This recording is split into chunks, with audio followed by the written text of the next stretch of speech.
lahirnya atau munculnya peradaban Yunani kuno. Peradaban Yunani ini dimulai dari suatu peradaban yang berada di Pulau Kreta yang sering disebut dengan peradaban Minoa atau Minos. Dari peradaban tersebut sudah terdapat bangunan-bangunan istana.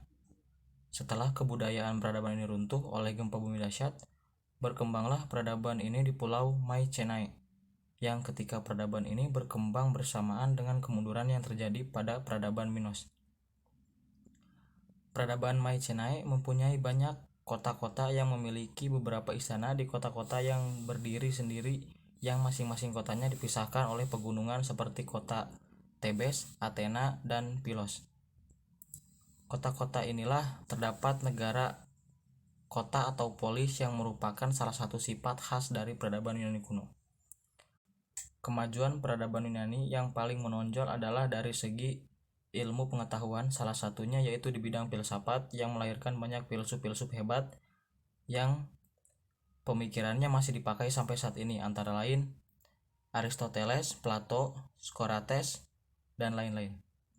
Peradaban ini tidak hanya terkenal dengan pemikiran-pemikiran ilmuwan-ilmuwan yang masih dipakai sampai saat ini.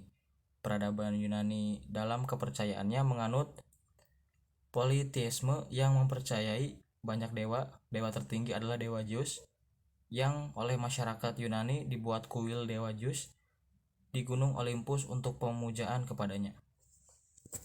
Peradaban Yunani dapat dikatakan peradaban kuno yang sangat maju, jauh meninggalkan bangsa lain yang semasa dengannya.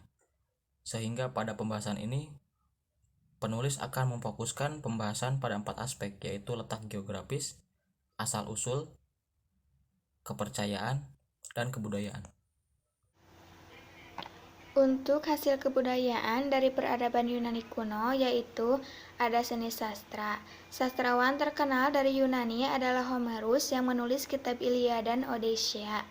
Kedua kitab tersebut berkaitan erat dengan kejadian sejarah yang disebut Perang Troya.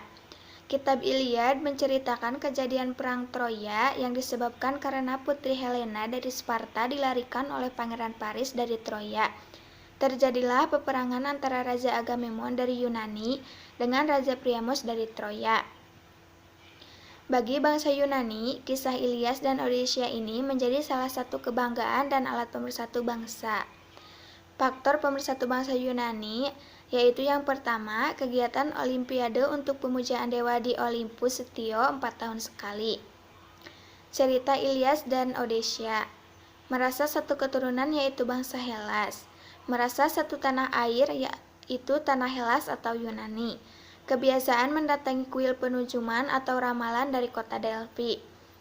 Karyanya yang berjudul Orestea, Sophocles dengan karyanya berjudul Antigone. Sedangkan drama komedi tokohnya Aristophanes dengan karyanya berjudul Lysistrata. Yang kedua ada seni bangunan dan seni pahat. Pada awalnya, seni patung atau pahat Yunani menghasilkan patung seperti patung bangsa Mesir. Kemudian dikembangkan menjadi lebih hidup dengan gaya naturalis. Patung dibuat dari marmer dan perunggu. Pemahat yang terkenal di Yunani bernama Phidias. Arsitek bangunan yang terkenal antara lain bernama Ichthynus. Seni pahat menghasilkan berbagai patung para dewa maupun tokoh yang terkenal. Misalnya Dewa Zeus, Perikles, Plato, Aristoteles. Pada masa pemerintahan Perikles, seni bangunan Yunani berkembang pesat.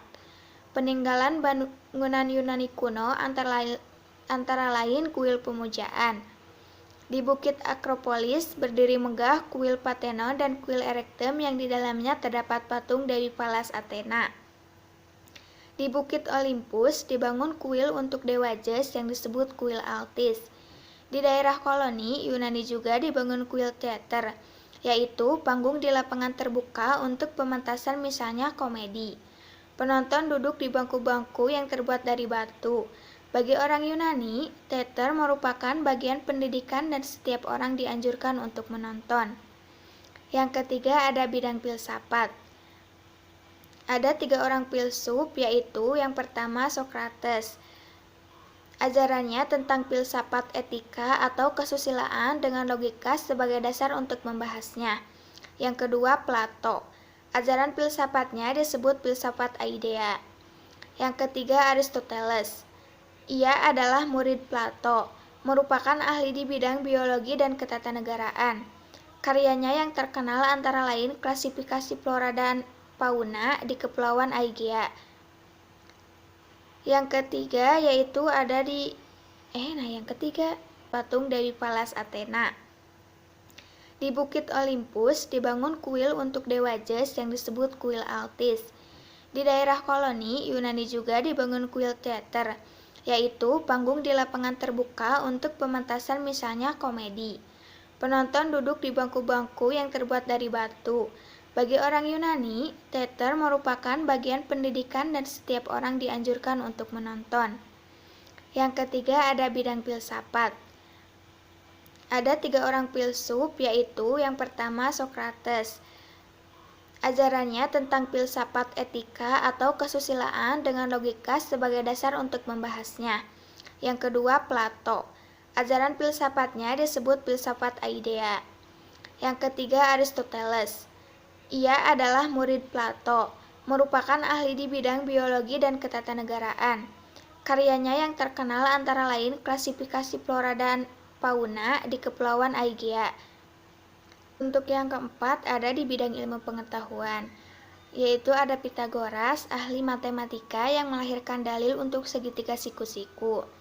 Hippocrates, bapak kedokteran, ia dapat menyebutkan sebab timbulnya penyakit dan cara mengobatinya yang ditulis dalam buku berjudul Aforismen dan Prognos. Thucydides, ahli sejarah yang menulis tentang perang Peloponnesos.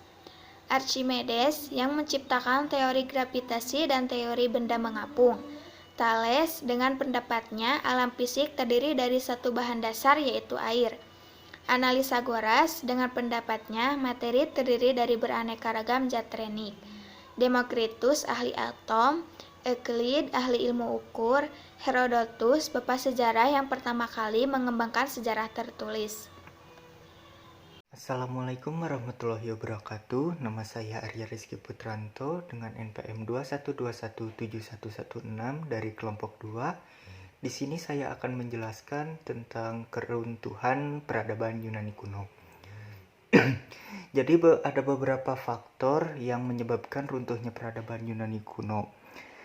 Yang pertama, adanya ajaran atau paham-paham yang beraneka ragam dari filsuf-filsuf Yunani yang menyebabkan masyarakat itu menjadi bimbang akan norma-norma yang terdahulu. Yang kedua, masing-masing partai dalam negara terlalu memikirkan kepentingannya sendiri, sehingga sering menimbulkan perbedaan paham yang sulit dipersatukan. Terus yang ketiga, adanya perang antar negara di kota Yunani, terutama perang Peloponnesos yang menyebabkan Athena sebagai kota utama di Yunani itu hancur. Terus dengan adanya kekacauan dan kelemahan Yunani kuno dimanfaatkan oleh Filipus. Filipus adalah seorang raja dari kerajaan Macedonia yang terletak di sebelah utara daerah Yunani. Pada tahun 338 sebelum Masehi, tentara Yunani yang lemah dengan mudah dapat ditaklukkan oleh pasukan Macedonia. Di bawah pimpinan Raja Filipus, kerajaan Macedonia dapat menaklukkan Yunani.